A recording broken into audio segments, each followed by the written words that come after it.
Captain Daeho Kim stared at the navigation screen as the hyperspace tunnel collapsed behind his ship. The exploration vessel New Seoul had been away from human space for 8 months, mapping distant star systems and cataloging new worlds for possible colonization. His crew of 43 had grown tired of the endless void and empty planets, all of them eager to return home to Earth and see their families again. Lieutenant So-Young Lee sat at her communications station, her fingers dancing across the control panel as she tried to establish contact with Earth Command. She had been trying for the past hour without success, which was strange but not entirely unusual. Sometimes solar activity or cosmic radiation could interfere with long-range communications. Still nothing from home base, So-Young reported, her voice carrying a hint of concern. I'm not even getting the automated beacon signals from the outer system monitoring stations. Dr. Hyejin Park looked up from her research terminal where she had been studying samples of crystalline formations they had discovered on their last survey mission. As the ship's chief medical officer and xenobiologist, she spent most of her time analyzing alien materials and life forms. Maybe there's some kind of system-wide communication blackout, she suggested. Remember when that solar storm knocked out half the Mars colonies 3 years ago? Daeho nodded but felt uneasy. In his 15 years of space service, he had never experienced a complete communications blackout across the entire Sol system. Even during the worst solar storms, some signals always got through. He turned to his navigation officer. Jinsu, set course for Earth, maximum speed. The journey to Earth would take another 6 hours at their current velocity. During that time, the crew tried repeatedly to establish contact with any human installation in the system. They attempted to reach the lunar bases, the Mars colonies, the asteroid mining stations, and even the research outposts in the outer planets. Every attempt met with silence.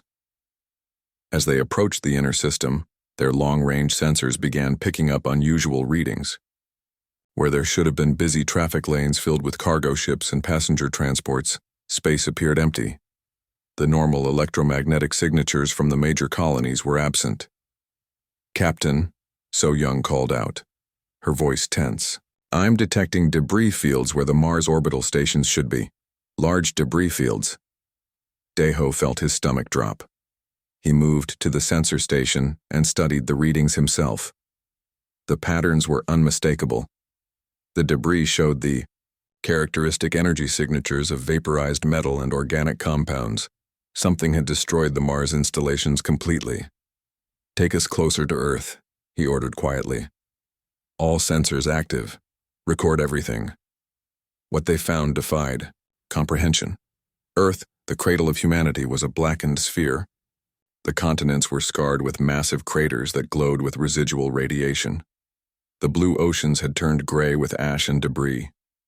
No lights marked the great cities that had housed billions of people. No satellites orbited the planet. The moon bases were gone, reduced to scattered fragments that drifted in chaotic orbits.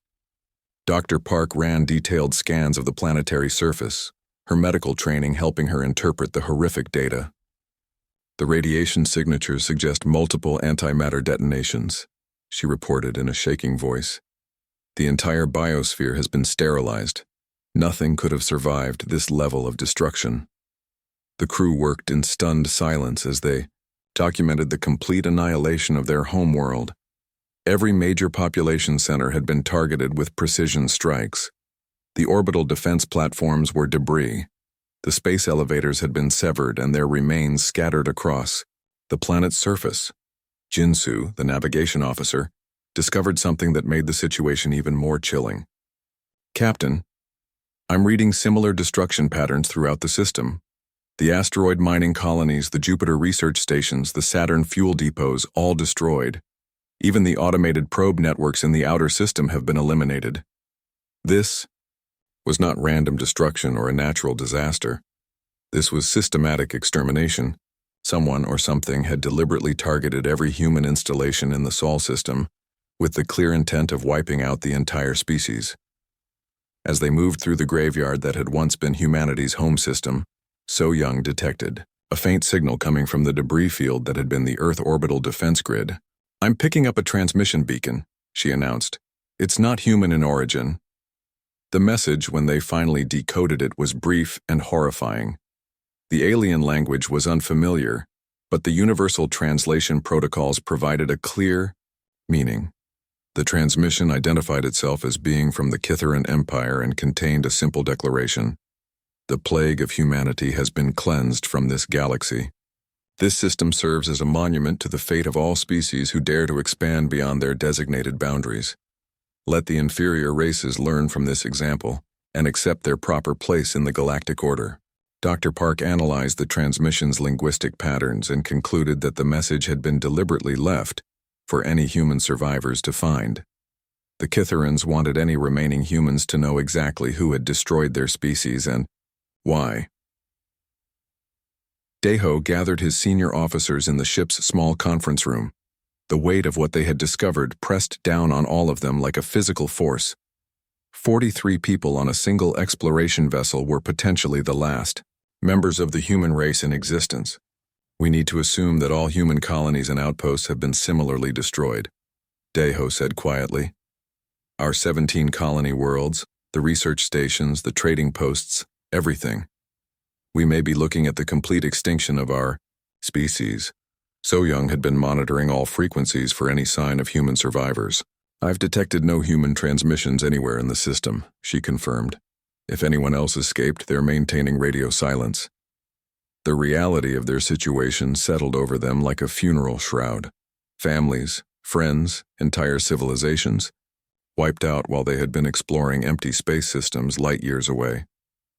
Dr. Park thought of her research colleagues on Luna, her sister's family in New Tokyo, the children she had helped deliver in the colony ships.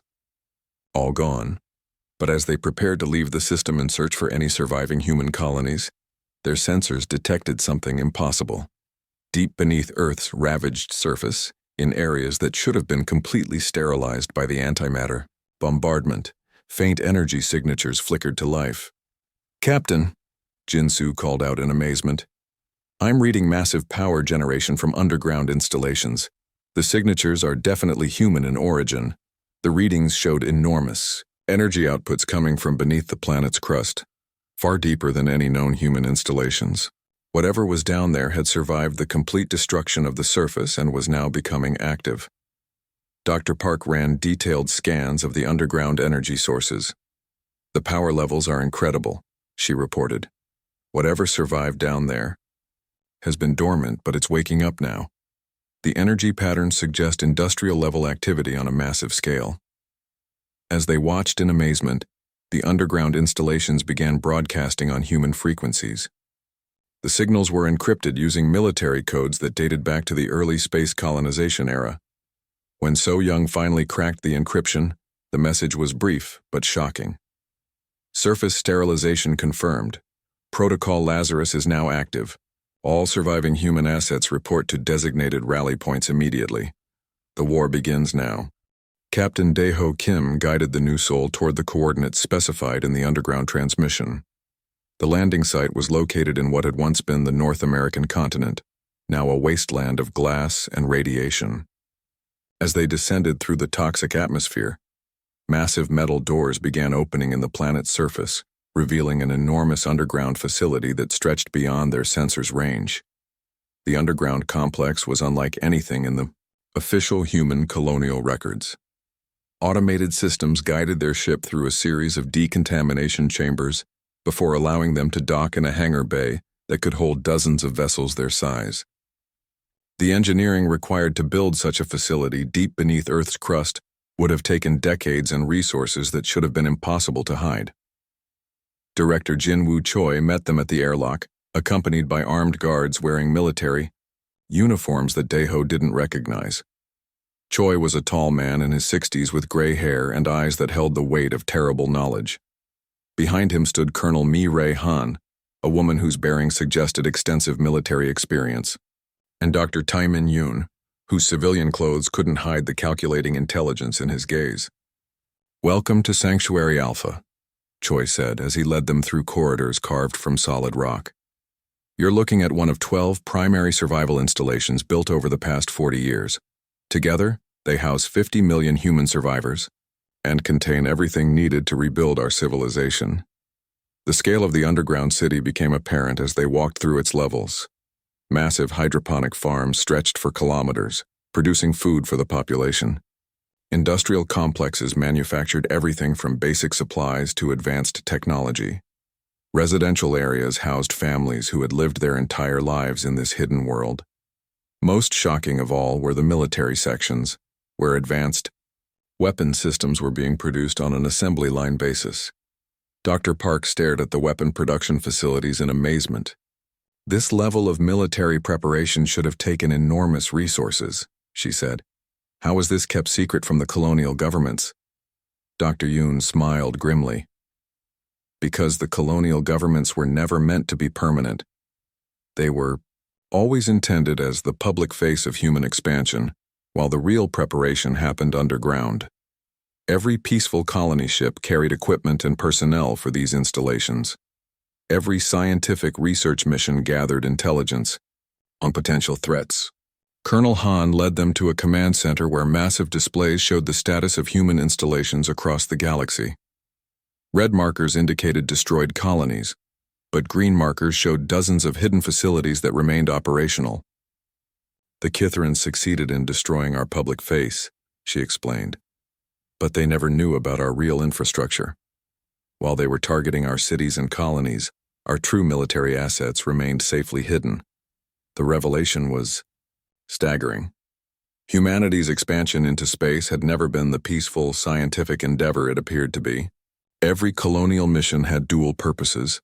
Every research outpost had hidden military functions, and every trade agreement had been designed to gather intelligence on alien species and their weaknesses.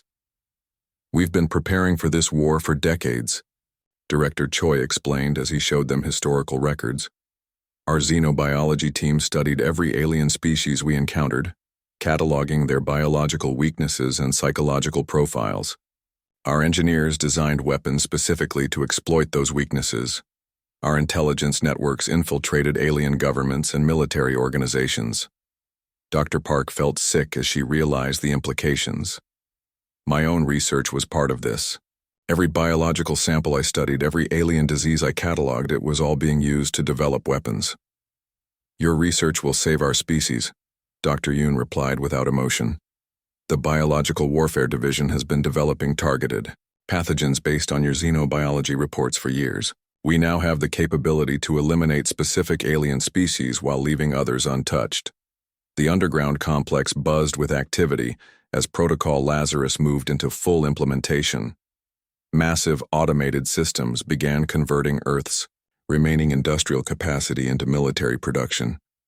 Every surviving factory, mine, and power plant was being repurposed to support the war effort. The planet's entire core was being tapped for geothermal energy to power the underground installations. Captain Kim learned that similar installations were becoming active across human space. Hidden bases on asteroid mining platforms were revealing themselves as military strongholds. Scientific research stations were deploying weapon systems that had been disguised as sensor arrays. Even civilian cargo ships were shedding their peaceful facades to reveal themselves as armed military vessels. The galaxy saw what we wanted them to see, Colonel Han explained. Peaceful humans spreading slowly across space, focused on science and trade. They never suspected that every human they met was gathering intelligence, every human installation was a potential military asset, and every human ship could become a weapon of war. The true scope of humanity's deception became clear as they accessed the central database. Human agents had infiltrated alien governments, human scientists had studied alien military technologies, and human traders had mapped every important alien installation in known space. For decades, humanity had been preparing for a war that most humans didn't even know was coming. Dr. Yoon showed them the weapons that had been developed in secret. Biological agents designed to target specific alien genetic markers, energy weapons that could disrupt alien technology, and psychological warfare tools that exploited alien behavioral patterns. Most terrifying were the reality bombs, weapons that could destabilize local space-time and make entire star systems uninhabitable. We learned from human history, Director Choi said as he reviewed the war plans. Every successful species in Earth's past was a predator that could adapt quickly. to new threats. We made sure humanity would be the galaxy's apex predator by the time anyone realized what we really were. The survivors in the underground complex were not the traumatized refugees Kim had expected to find. They were soldiers, scientists, and engineers who had been training for this war their entire lives. Children born in the underground cities had been educated in alien languages, trained in military tactics, and prepared for the day when humanity would reveal its true nature. As the war preparations accelerated, the underground installations began reaching out to human assets across the galaxy. Sleeper agents activated in alien governments, hidden weapon caches were opened on distant worlds, and disguised human ships began moving toward their targets.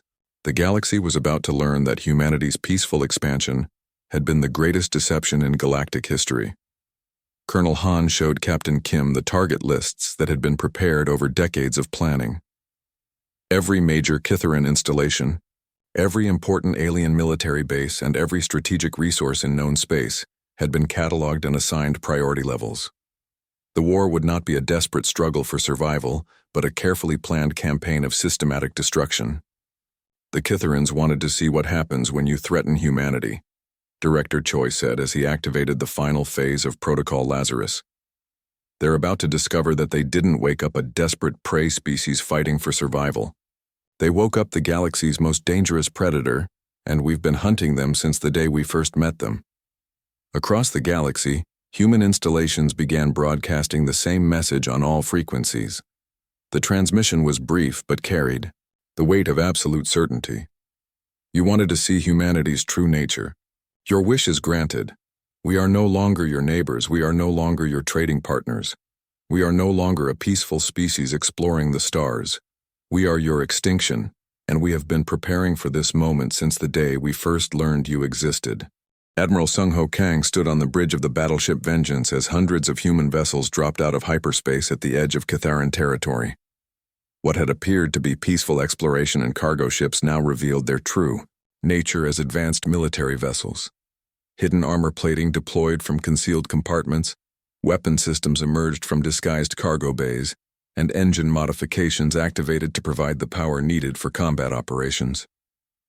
Captain Daeho, Kim, now promoted to fleet commander, watched from his own ship as the transformation completed across the human fleet.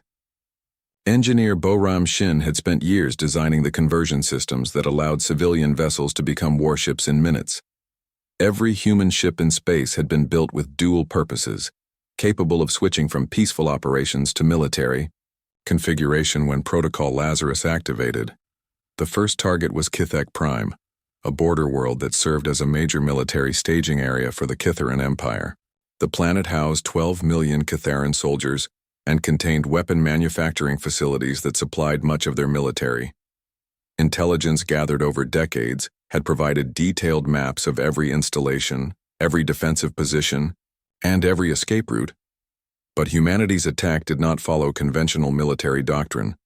Instead of engaging the planet's defenses directly, Captain Hyun Soo Lim led his Ghost Division in a series of strikes designed to create maximum psychological impact.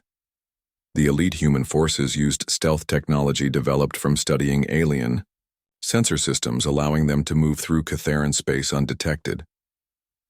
The first sign of humanity's presence was the complete disappearance of a Kitharan military convoy traveling between orbital stations. The ships were found 3 days later, drifting empty in space with no signs of struggle or damage. The crews were simply gone, leaving behind only personal belongings and half-finished meals. Security recordings showed the Kitharan soldiers going about their normal duties one moment, then empty corridors the next. Dr. Hyjin Park had transformed her medical knowledge into something far more sinister. Working with Dr. Taemin Yoon, she developed biological agents that could target specific alien genetic markers while leaving no trace of their presence. The Kitharan military personnel had been eliminated by engineered pathogens that dissolved their nervous systems at the molecular level, leaving their bodies to simply fade away like dissipating smoke. Similar incidents began occurring across Kitharan space. Military bases would go silent overnight with no distress signals or signs of battle. Investigation teams would find empty facilities with all equipment intact, but no trace of the personnel who had operated them. Food would still be warm in mess halls. Computers would still be running, but the beings who had been there moments before would have vanished completely. The psychological effect on the Kithaeron military was devastating. Soldiers began refusing to serve on isolated outposts. Officers demanded constant contact with their superiors, and entire units deserted rather than face the invisible human threat. The fear of disappearing without a trace became more effective than any conventional weapon. Engineer Shin's most terrifying creation was the reality bomb, a weapon that destabilized the fundamental forces holding matter together. When deployed against a Kithaeron supply depot, the device created an expanding zone where the laws of physics simply stopped working correctly. Matter began breaking down at the atomic level, energy dissipated randomly, and space itself became twisted and dangerous. The Kithaeron Empire tried to respond to humanity's unconventional warfare, but their military doctrine had no answer for enemies who refused to engage in traditional combat. Human forces would strike without warning, eliminate their targets completely, and vanish before reinforcements could arrive. Attempts to track human ships failed because humanity had spent decades studying alien sensor technology and developing countermeasures. Colonel Mireille Han coordinated the psychological warfare campaign from her command center deep beneath Earth's surface. Every human attack was designed not just to eliminate military targets, but to spread fear throughout Kithaeron society. The message was clear. No Kithaeron was safe anywhere in the galaxy, and death could come without warning or explanation. The Galactic Council attempted to contact humanity and negotiate a ceasefire, but their messages were ignored. Humanity had withdrawn from all treaties and diplomatic agreements the moment Protocol Lazarus activated. They no longer recognized any authority except their own survival and the complete elimination of threats to their species. Dr. Park's biological warfare programs expanded beyond simple elimination to include weapons designed to cause maximum suffering. She developed pathogens that would cause Kithaeron nervous systems to malfunction in specific ways, creating pain and terror before death. The psychological impact of watching comrades die in agony became another tool in humanity's arsenal. Admiral Kang's fleet began targeting Kithaeron civilian populations with the same ruthless efficiency they had shown against military targets. Entire colonies would wake up to find their water supplies contaminated with biological agents that caused gradual organ failure. The deaths would take weeks, giving the victims time to understand exactly what was happening to them and why. Captain Kim had transformed from the curious explorer who once studied distant stars into something cold and calculating. He coordinated strikes against Kithaeron cultural sites, destroying museums, libraries, and historical monuments that contained thousands of years of their civilization's history. The goal was not just to kill Kithaerons, but to erase any trace that they had ever existed. The reality bombs became humanity's signature weapon, deployed against any Kithaeron world that offered significant resistance. Entire planets would be rendered uninhabitable as the devices created expanding zones where matter could not maintain its structure. The weapons turned worlds into swirling chaos where physics behaved unpredictably and life could not survive. Human forces began broadcasting the execution of captured Kithaeron leaders on all frequencies, ensuring that every member of their species could witness the slow, methodical elimination of their government and military command. The broadcasts included detailed explanations of why each individual was being killed and what would happen to anyone who continued to resist humanity's advance. The Ghost Division specialized in infiltrating Kithaeron civilian populations and eliminating specific individuals in public settings. A Kithaeron politician would be giving a speech one moment and dissolving into molecular fragments the next. A military commander would be eating dinner with his family before suddenly aging decades in seconds and crumbling to dust. Engineer Shin developed weapons that could target specific individuals based on their genetic signatures, allowing human forces to assassinate anyone anywhere in the galaxy, as long as they had a biological sample. The technology made it impossible for Kithaeron leaders to hide or feel safe, even in the most secure locations. The systematic nature of humanity's campaign became clear as Dr. Yoon's research teams began releasing detailed studies of Kitharan, society and psychology. Humanity had been studying their enemies for decades, learning their fears, their social structures, and their cultural weaknesses. Every aspect of the war was designed to exploit these vulnerabilities for maximum psychological impact. As Kitharan resistance began to collapse under the weight of humanity's psychological warfare, other alien species throughout the galaxy began to realize the true scope of what they were witnessing. This was not a war between equals, but the systematic extermination of an entire species by predators who had been preparing for this moment since their first contact with alien life. The final phase of the assault on Kitharan space began when Admiral Kang's forces deployed quantum viruses that could infect enemy computer systems and spread throughout their technological infrastructure. The viruses would cause Kitharan technology to turn against its users, making their own weapons and tools into instruments of torture and death.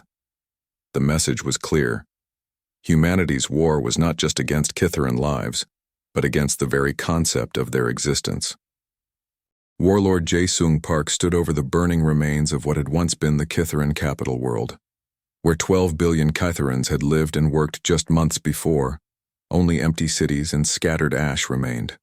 The planet's atmosphere had been poisoned with biological agents that specifically targeted Kitharan physiology, ensuring that no member of their species could ever live there again. Dr. Yoon-ji Kim watched from the command ship as her psychological warfare programs achieved their intended results across the galaxy. Her teams had developed methods for breaking alien minds that went far beyond simple torture or execution. They had learned to exploit the deepest fears and psychological vulnerabilities of every species they encountered, turning their own thoughts against them until death became a mercy. General Youngmin Seo coordinated the Scorched Galaxy strategy from his headquarters on a converted asteroid base. The plan was elegantly simple in its brutality. Eliminate every trace of Kitharan existence from the universe, while ensuring that any species who had supported them or failed to prevent the human genocide would face similar consequences. The hunt for surviving Kitharans had become a galaxy-wide obsession for humanity. Advanced sensor networks detected even the smallest Kitharan biological signatures, while quantum tracking systems could follow individual members of their species across vast distances. Captain Hyun-Soo Lim's Ghost Division had perfected the art of tracking down refugees and eliminating them in ways designed to terrorize any other aliens who might be hiding them.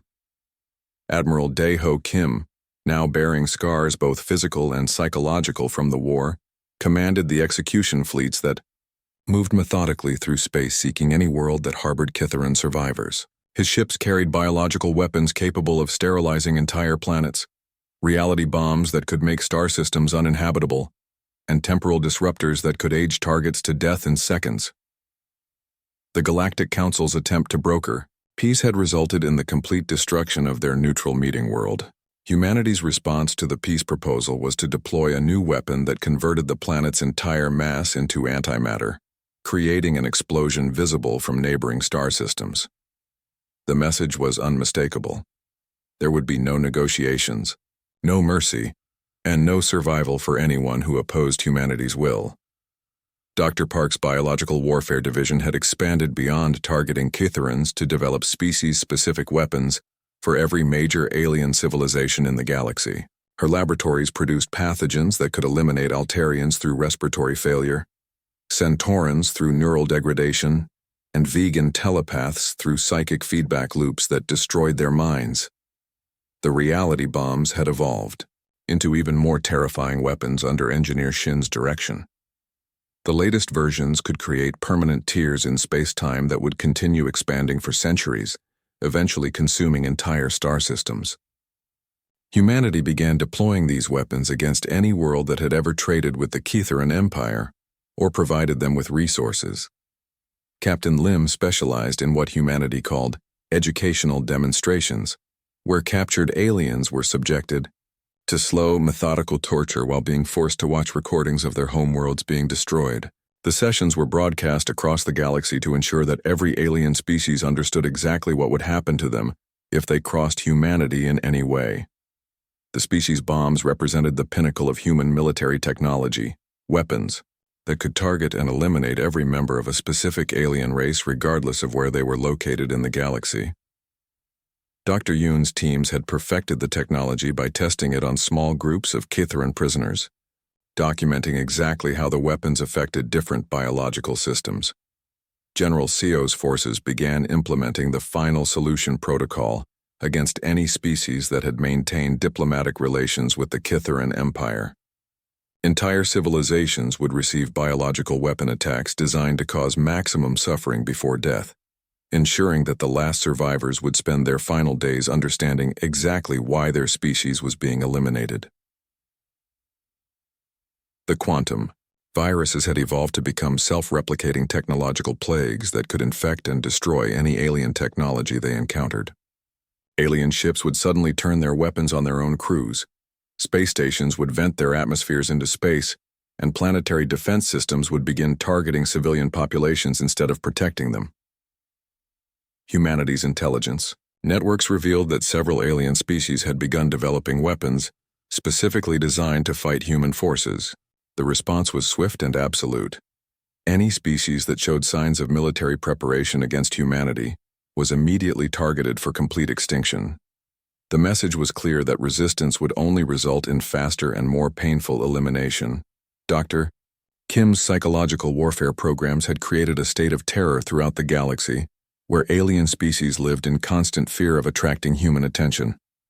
The knowledge that humans could eliminate anyone anywhere at any time had paralyzed galactic civilization, with most species too afraid to communicate with each other lest they be seen as forming alliances against humanity. The temporal weapons represented humanity's most sophisticated technology, devices that could age targets to death, reverse their biological development, or trap them in time loops where they would experience their deaths repeatedly. These weapons were reserved for alien leaders who had shown particular resistance to human demands or had attempted to organize opposition to human expansion. Admiral Kim's fleets began targeting the homeworlds of any species that had refugees from the Kitharan Empire, using biological weapons that would eliminate the refugees while leaving the host populations alive, but infected with diseases that would kill them slowly over months or years. The goal was to ensure that no alien would ever again consider helping enemies of humanity.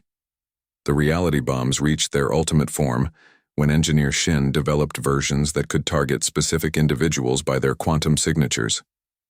A Kitharan refugee hiding among alien populations could be eliminated by a weapon that would destabilize only their personal space-time field, causing them to age to death instantly while leaving everyone around them unharmed. General Seo implemented the complicity doctrine, which declared that any species that had failed to actively support humanity during the original genocide was considered an enemy combatant. This expanded the target list to include virtually every major alien civilization in the galaxy, ensuring that humanity's war would continue until they achieved total dominance over all known space. The Ghost Division perfected assassination techniques that could eliminate alien leaders in ways that appeared to be natural deaths or accidents. Heart attacks, equipment failures, and transportation accidents became weapons in humanity's arsenal, allowing them to destabilize alien governments without appearing to be directly responsible for the deaths. Dr. Park's biological weapons evolved to include pathogens that could be transmitted through alien communication networks, literally allowing humanity to kill enemies by sending them messages. The technology exploited the biological components of alien computer systems, turning their own technology into vectors for species-specific diseases. The final phase of the war began when humanity deployed planet-killing weapons against the remaining Kitharan strongholds, but not content with simple destruction. These weapons were designed to make the target worlds into monuments to human vengeance. The planets were converted into crystalline structures that would broadcast the screams of dying Kitharans for thousands of years, ensuring that future alien civilizations would understand the consequences of threatening humanity.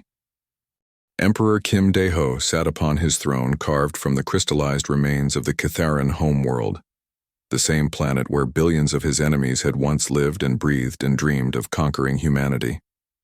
The throne room was built inside a massive structure that had been the Kitharan Imperial Palace, now converted into a monument to human victory and alien submission. The last Catharan in the galaxy had died 3 months ago, hunted down by human forces on a remote mining asteroid where he had been hiding among refugee populations. His death had been broadcast across all known frequencies, ensuring that every alien species in the galaxy watched as humanity completed the total extinction of their enemies. The execution had lasted for days, with human scientists carefully documenting every moment of suffering to serve as both research data and warning to other species.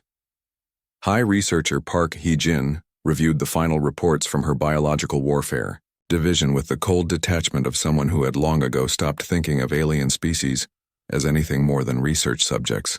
Her laboratories had successfully developed targeted pathogens for every known alien race in the galaxy, weapons that could eliminate entire civilizations with the deployment of a single contaminated shipment of goods. War Marshal Lee So-young commanded the occupation forces that now controlled over 200 alien worlds, each one serving as a demonstration of humanity's absolute dominance over galactic civilization. The alien populations were kept alive to serve human interests, but under strict conditions that reminded them daily of their inferior status in the new galactic order. The galaxy had been transformed into humanity's personal empire through a combination of overwhelming military force and psychological terror that had broken the will of every surviving alien species.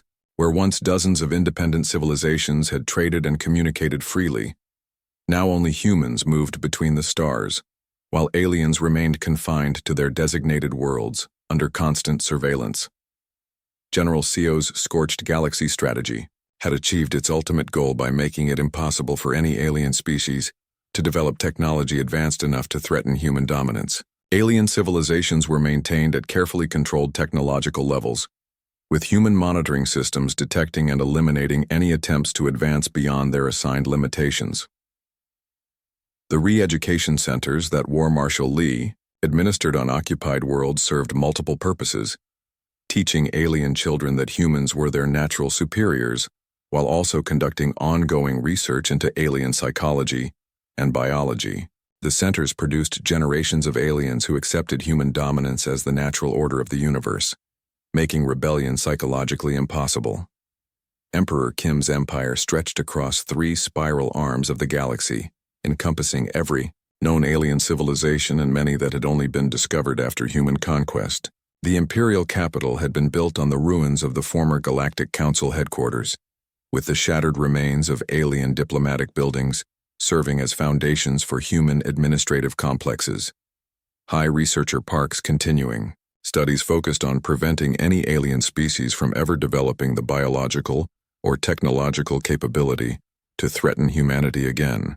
Her teams regularly introduced genetic modifications into alien populations that would limit their intelligence, reduce their breeding rates, and increase their psychological dependence on human guidance and approval.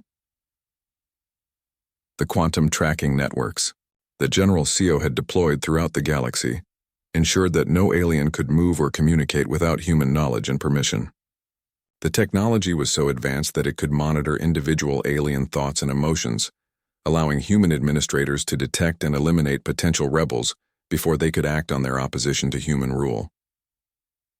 Captain Lim's Ghost Division had evolved into the Imperial Security Force, responsible for maintaining order among alien populations and ensuring that human superiority was never questioned or challenged. Their methods had become so refined that they could eliminate troublesome aliens in ways that appeared to be natural deaths, maintaining the illusion that human rule was benevolent and protective. The reality bombs had been deployed strategically throughout the galaxy to create permanent barriers that prevented any alien species from expanding beyond their assigned territories. These weapons created zones of twisted space-time that served as both prison walls and monuments to human technological superiority, reminding aliens daily of what would happen if they displeased their human masters. Engineer Shin continued developing new technologies designed to maintain human dominance for thousands of years into the future. His latest creations included self-replicating monitoring systems that would ensure alien compliance even if human civilization somehow collapsed, and genetic modification viruses that would gradually transform alien species into forms more suitable for serving human interests. The temporal weapons had found new purposes in maintaining social order among alien populations, with troublesome individuals being aged to death as public demonstrations of human power, while valuable alien scientists and artists were kept in temporal stasis to preserve their usefulness to human civilization indefinitely.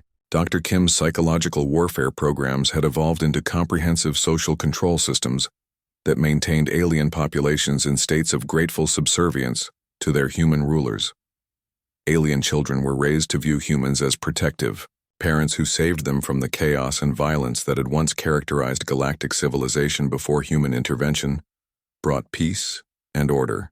The biological weapons remained ready for deployment against any alien population that showed signs of rebellion or independence, but their primary function had shifted to maintaining optimal alien population levels and genetic characteristics that served human interests. Alien evolution was now directed by human scientists to produce beings better suited for specific types of service to the Empire. War Marshal Lee's occupation forces maintained peace through a combination of overwhelming military presence and carefully calibrated rewards for alien compliance with human directives. Alien worlds that exceeded their production quotas or demonstrated exceptional loyalty received increased privileges and resources, while those that failed to meet expectations faced systematic population reduction through biological warfare. The crystalline monuments that had been created from destroyed alien worlds served as pilgrimage sites where human children learned about their species' triumph over the forces of chaos and destruction that had once threatened galactic peace.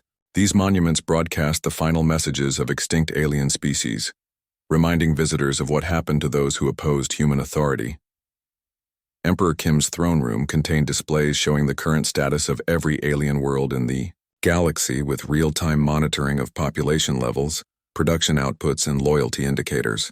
The technology allowed him to observe individual aliens anywhere in the Empire and order their elimination with a simple gesture, a power that he exercised regularly to maintain proper respect for human authority.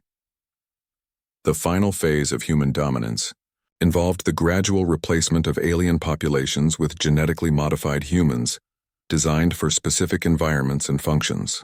Over the following centuries, alien species would be slowly bred out of existence and replaced with human variants optimized for their former roles, ensuring that the galaxy would eventually become entirely human in character, while maintaining the diversity needed for a stable civilization. The old Galactic Council chambers had been converted into a museum, displaying artifacts from extinct alien civilizations, alongside detailed explanations of why each species had been eliminated, and what lessons their destruction provided for surviving aliens. The museum's most popular exhibit was a working model of the reality bomb that had destroyed the Catharan homeworld, demonstrating to visitors the futility of opposing human will. High Researcher Park's final project involved the development of biological modifications that would allow humans to inhabit any environment in the galaxy, while maintaining their essential human characteristics. The goal was to ensure that humanity could expand into every corner of known space without requiring alien assistance or cooperation, making the continued existence of alien species optional rather than necessary for galactic civilization.